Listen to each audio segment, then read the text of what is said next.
First question है इनमें से कौन सा अंग शरीर की प्रतिरक्षा प्रक्रिया में भाग नहीं लेता है? तो देखिए, इनमें से कौन सी ऐसी अंग है जो हमारी शरीर की प्रतिरक्षा प्रक्रिया होती है उसमें भाग नहीं लेता? थाइमस जो है ये तो लेता है, प्लीहा भी लेता है, लसीका गांठें, ये तीनों भाग लेते हैं, लेकिन यहाँ पर जो मस्तिष्क के है ये भाग नहीं लेता। तो हमारा आंसर क्या हो जाएगा? ऑप्शन नंबर बी यहाँ पर राइट आंसर हो जाएगा। नेक्स्ट क्वेश्चन है, रुधिर में जीवाणुओं तथा हानिकारक पदार्थों को कौन और कैसे नष्ट करता है? जो ब्लड होती है हमारी, उसमें जो जीवाणु होते हैं या हानिकारक पदार्थ होते हैं उसको कौन और कैसे नष्ट करता है? तो ये देखिए, जो श्वेत रुधिराणु होते हैं वो नष्ट करते हैं किसके द्वारा? भक्षण के द्वारा। ठीक है, आगे देखिए, यहाँ पर प्रतिरक्षी पदार्थ अर्थात एंटीबॉडीज जो होते हैं उसके बारे में आपको यहाँ पर बताना है कि जो एंटीबॉडी होती है उसके क्या यहाँ पर फंक्शन है।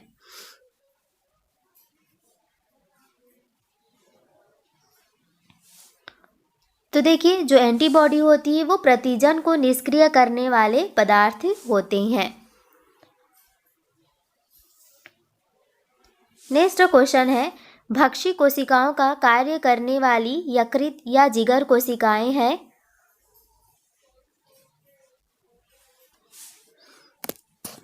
जो भक्षी कोशिकाओं का कार्य करने वाली यकृत या जिगर कोशिकाएं कौन सी है? आंसर क्या हो जाएगा? ऑप्शन नंबर सी, जो कुफर कोशिकाएं हैं यही होती हैं भक्षी कोशिकाओं का कार्य करने वाली, और ये कहाँ पर पाई जाती है? यकृत में पाई जाती हैं। नेक्स्ट है, घाव के स्थान पर श्वेत रुधिराणु किस विधि से एकत्रित हो जाते हैं? जहाँ पर घाव होती है वहाँ पर जो श्वेत रुधिराणु होते हैं वो किस विधि से एकत्रित होते हैं?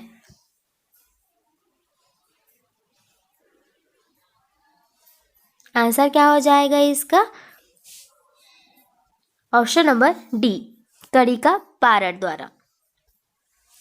नेक्स्ट है, प्रतिरक्षी पदार्थ अर्थात एंटीबॉडीज किसके विरुद्ध लड़ते हैं? जो एंटीबॉडीज होते हैं वो किसके विरुद्ध लड़ते हैं?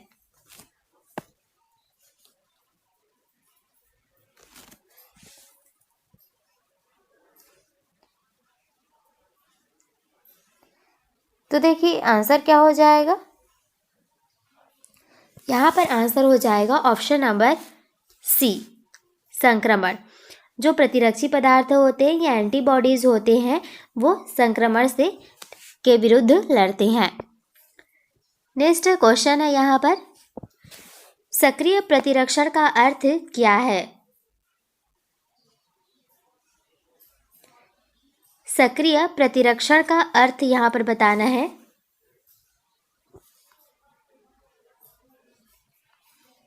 तो ये क्या हो जाएगा? किसी रोग के बाद शरीर का बढ़ा हुआ प्रतिरक्षण सक्रिय प्रतिरक्षण कहलाता है। जैसे कोई रोग हो गया है तो उसके बाद अगर हमारे शरीर की जो प्रतिरक्षण है वो अगर बढ़ जाती है तो वही क्या हो जाती है? सक्रिय प्रतिरक्षण कहलाती है। नेक्स्ट क्वेश्चन है यहाँ पर, लसिका गांठें किसे नष्ट करने में सहायता करती है? जो लसिका गांठें होती है वो किसको नष्ट करने में सहायता करती है?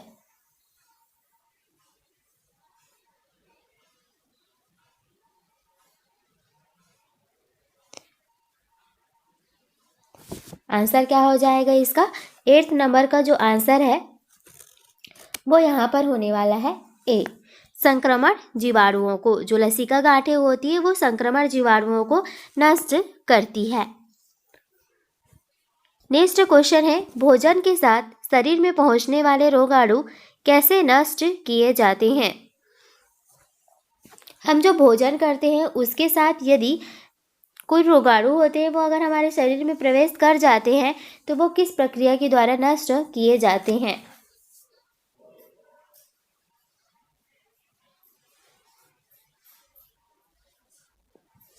आंसर क्या हो जाएगा इसका? ऑप्शन नंबर डी इसका आंसर हो जाएगा, HCl के द्वारा।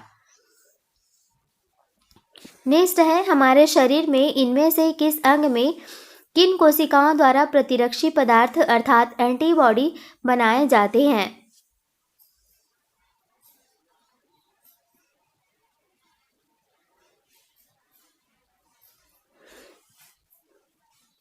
तो यहाँ पर देखिए, हमारे शरीर में किस अंग के द्वारा कोशिकाओं द्वारा प्रतिरक्षी पदार्थ या फिर एंटीबॉडीज जो होते हैं वो बनाए जाते हैं? तो ये क्या हो जाएगा? थाइमस में जो लिम्फोसाइट होते हैं उसके द्वारा यहाँ पर एंटीबॉडीज बनाए जाते हैं।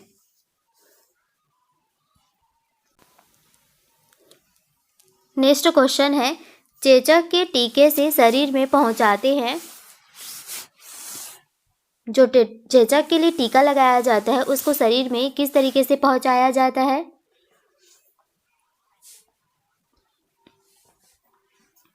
आंसर क्या हो जाएगा? ऑप्शन नंबर बी, प्रभावहीन संबंधित विषाणु। नेक्स्ट क्वेश्चन है, यहाँ पर 12th नंबर का क्वेश्चन है, निश्चेष्ट प्रतिरक्षा की स्थापना के लिए किसके इंजेक्शन दिए जाते हैं?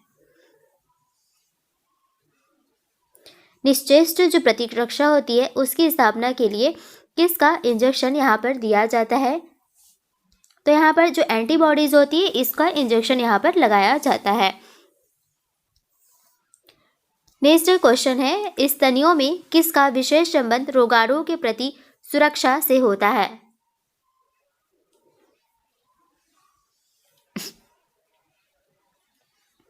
तो रोगाणुओं के प्रति जो सुरक्षा होती है वो लसिका तंत्र का होता है।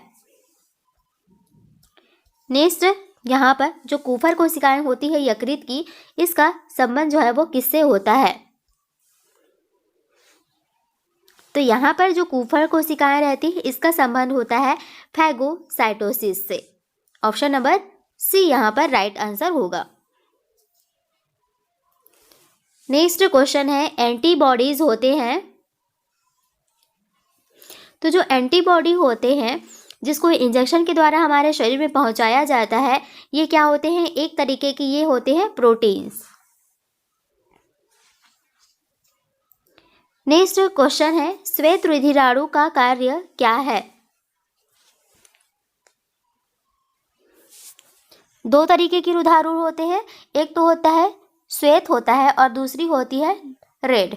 तो इनमें से जो श्वेत होती है उसका जो काम है वो क्या है? तो इसका आंसर हो जाएगा ऑप्शन नंबर डी, शरीर की जो रोगाणु होती है इनसे ये सुरक्षा करती है, यानी कि हमारे शरीर की जो प्रतिरक्षा होती है उसको बढ़ाने का काम ये करती है। नेक्स्ट क्वेश्चन है, प्रतिजन जो एंटीजेंस होते हैं किसके बड़े अणु हो सकते हैं? तो जो एंटीजेंस होते हैं जिनको कि प्रतिजन कहा जाता है, ये प्रोटीन, कार्बोहाइड्रेट और लाइपोप्रोटीन इन सभी के बड़े अणु हो सकते हैं। तो हमारा आंसर क्या हो जाएगा? ऑप्शन नंबर डी इसका राइट आंसर हो जाएगा। नेक्स्ट यहाँ पर क्वेश्चन है, एंटीबॉडी किस में बनते हैं? जो एंटीबॉडीज होते हैं वो किस में बनते हैं? और एंटीबॉडी के लिए यहाँ पर इंजेक्शन दिया जाता है, तो ये जो होती है वो लिम्फोसाइट में बनती है। नेक्स्ट क्वेश्चन है, शरीर की प्रतिरक्षा प्रक्रिया में प्राथमिक योगदान करने वाली कोशिकाएं होती हैं। तो शरीर की जो प्रतिरक्षा प्रक्रिया होती है इसमें प्राथमिक योगदान करने वाली जो कोशिकाएं होती है वह होती है लिम्फोसाइट। नेक्स्ट क्वेश्चन है 20 नंबर का, हिस्टोइड्स। यहाँ पर देखिए एक सेकेंड, 20 नंबर का क्वेश्चन है, हिस्टोसाइट्स जो होती है ये इसके बारे में आपको बताना है, हिस्टोसाइट्स के बारे में। तो यह जो होती है मैक्रोफेजेस होती हैं ये। नेक्स्ट क्वेश्चन है यहाँ पर 21 नंबर का, तो यहाँ देखिए क्वेश्चन है, एक जंतु के शरीर के किसी ऊतक का दूसरे जंतु के शरीर में आरोपण बिना किसी विशेष प्रबंध के तभी सफल हो सकता है जब, यहाँ पर अब कंडीशन दी है, तो कोई भी एक जंतु है उसके शरीर के जो टिश्यू है, ऊतक है, उसको हम लोगों को दूसरे जंतु के शरीर में अगर लगाना हो तो उसके वो तभी सक्सेसफुल हो सकता है जब क्या होगा,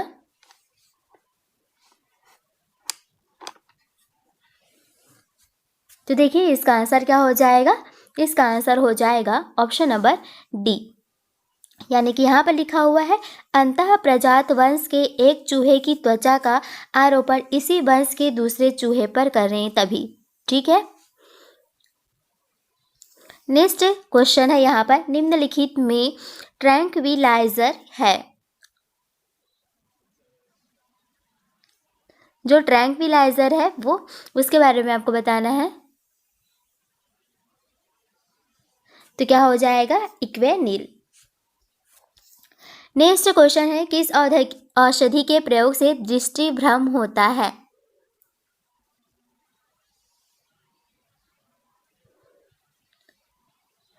किस औषधि के प्रयोग से दृष्टि भ्रम होता है।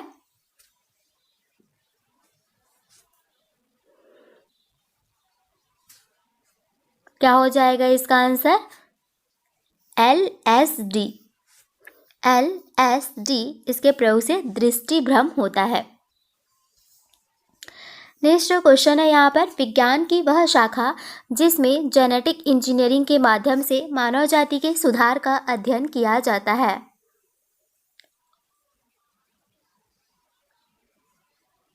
तो विज्ञान की वह शाखा जिसके अंतर्गत जेनेटिक इंजीनियरिंग के माध्यम से मानव जाति के सुधार का अध्ययन किया जाता है वह कौन सा है। तो 24 नंबर का जो आंसर हो जाएगा वो क्या हो जाएगा, यूफेनिक्स। ठीक है, यूफेनिक्स। नेक्स्ट क्वेश्चन है, चिकित्सा विज्ञान की वह शाखा जिसके अंतर्गत कैंसर एवं ट्यूमर का अध्ययन किया जाता है। कैंसर एवं ट्यूमर का अध्ययन किया जाने वाला जो विज्ञान की शाखा है वह कौन सी है। तो क्या हो जाएगा, ऑन्कोलॉजी। नेक्स्ट है, हिपेटोलॉजी संबंधित है किससे। हिपेटोलॉजी किससे संबंधित है, यकृत के अध्ययन से संबंधित है हिपेटोलॉजी। नेक्स्ट क्वेश्चन है, मैड काऊ रोग जो विगत वर्षों में गायों के पगलाने के कारण बहुत चर्चित रहा, इस कारक द्वारा फैलता है।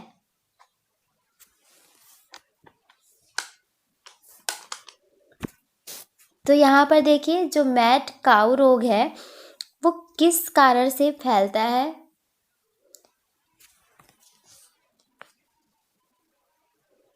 क्या होगा आंसर इसका, तो यहाँ पर फ्रियॉन के द्वारा फैलता है। ठीक है, नेक्स्ट क्वेश्चन है यहाँ पर, वायरस से संक्रमित कोशिकाएं किस प्रतिरोधी पदार्थ को उत्पन्न करती है। वायरस से संक्रमित कोशिकाएं किस प्रतिरोधी पदार्थ को उत्पन्न करती है। तो आंसर क्या हो जाएगा इसका, इंटरफेरॉन। नेक्स्ट है, एंटीपैरेटिक्स औषधियां प्रयोग की जाती है।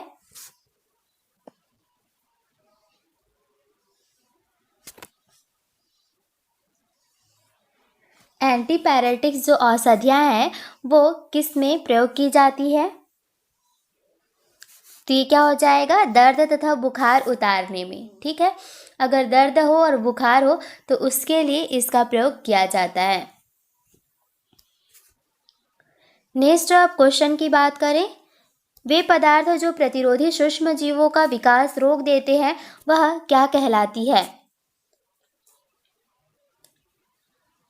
वे पदार्थ जो प्रतिरोधी सूक्ष्म जीवों का विकास को रोक देते हैं वो क्या कहलाती है।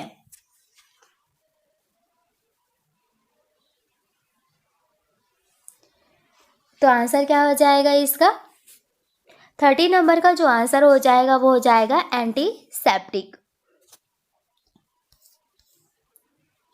नेक्स्ट है, रिफैम्पिसिन नामक जो दवा होती है किस रोग में प्रयुक्त होती है।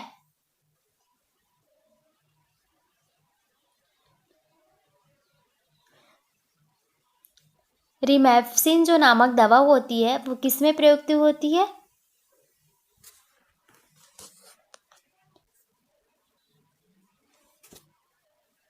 क्या हो जाएगा आंसर? टीबी। नेक्स्ट क्वेश्चन है, केंद्रीय औषधीय एवं सुगंध पौधे संस्थान कहाँ स्थित है?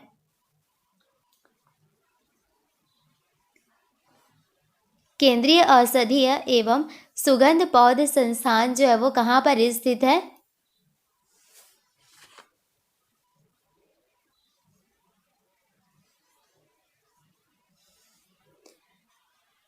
तो क्या हो जाएगा आंसर?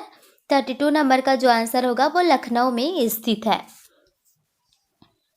नेक्स्ट क्वेश्चन है यहाँ पर, वे पदार्थ जो एंटीबायोटिक की मारक क्षमता को कई गुना अधिक बढ़ा देते हैं वे क्या कहलाते हैं?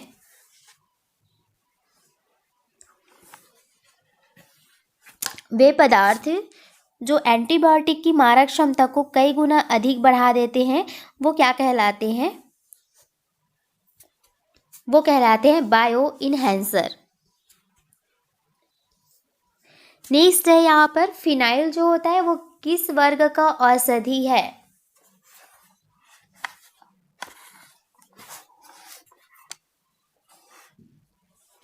फिनाइल जो है वो किस वर्ग का औषधि है?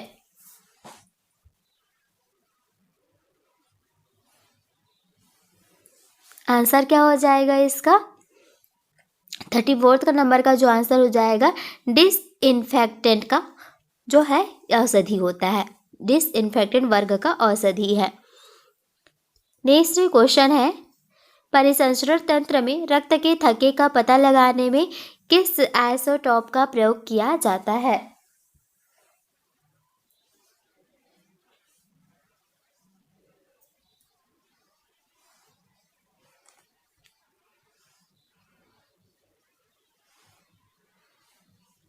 किस आइसोटोप का प्रयोग करते हैं? तो देखिए यहाँ पर जो परिसंचरण तंत्र है इसमें रक्त के थक्के का पता लगाने के लिए यहाँ पर जो उपयोग में लाया जाता है वह है सोडियम 24। ऑप्शन नंबर डी यहाँ पर राइट हो जाएगा। इसी का उपयोग किया जाता है सोडियम 24 का, किसके लिए? रक्त के थक्के का पता लगाने के लिए। नेक्स्ट क्वेश्चन है, कैंसर के रोग के उपचार में किस रेडियो एक्टिव पदार्थ का प्रयोग किया जाता है?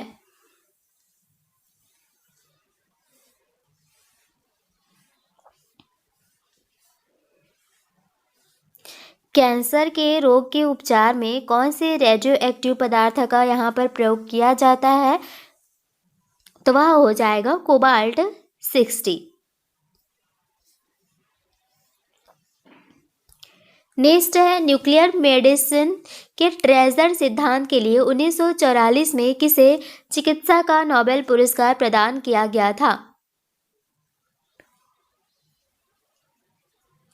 न्यूक्लियर मेडिसिन के ट्रेजर सिद्धांत के लिए 1944 में किसे चिकित्सा का नोबेल पुरस्कार यहाँ पर दिया गया था? आंसर क्या होगा?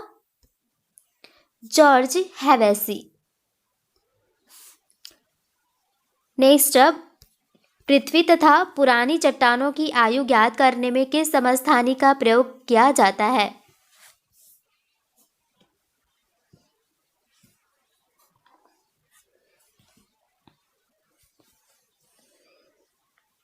तो यहाँ पर देखिए, पृथ्वी तथा जो पुरानी चट्टानें होती हैं इसकी आयु ज्ञात करने के लिए यूरेनियम 238 जो समस्थानिक है इसका प्रयोग किया जाता है। नेक्स्ट क्वेश्चन है, कैट स्कैन के आविष्कारक कौन है? जो कैट स्कैन है इसके आविष्कारक कौन है?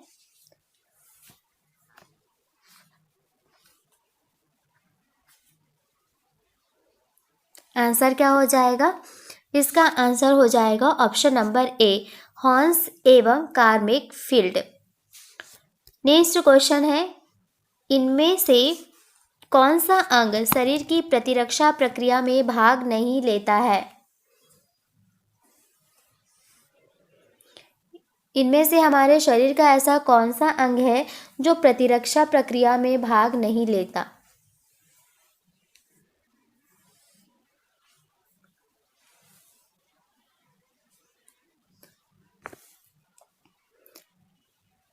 आंसर क्या हो जाएगा? इस क्वेश्चन का आंसर हो जाएगा ऑप्शन नंबर बी। जो मस्तिष्क होता है ये प्रतिरक्षा प्रक्रिया में भाग नहीं लेता। नेक्स्ट यहाँ पर क्वेश्चन है, आपको दिया हुआ है संस्थान और वह कहाँ स्थित है उसके बारे में बताना है आपको।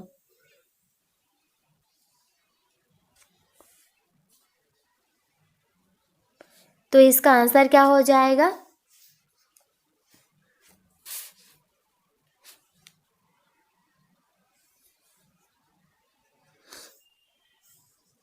यहाँ पर देखिए, सेंटर फॉर डीएनए एवं जो फिंगरप्रिंट है एंड डायग्नोस्टिक है ये कहाँ है? हैदराबाद में स्थित है।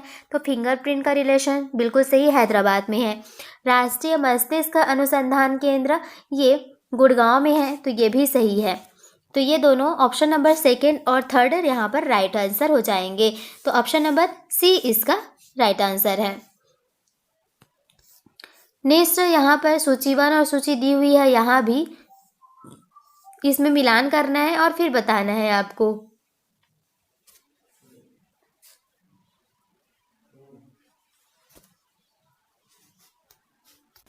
नेक्स्ट क्वेश्चन है, देखिए यहाँ पर नेशनल इंस्टीट्यूट ऑफ यूनानी मेडिसिन ये कहाँ स्थित है? तो ये नेशनल इंस्टीट्यूट ऑफ यूनानी जो मेडिसिन है ये बेंगलुरु में स्थित है, यानी कि फर्स्ट वाला यहाँ पर चला जाएगा फोर्थ में। उसके बाद है नेशनल इंस्टीट्यूट ऑफ होम्योपैथी।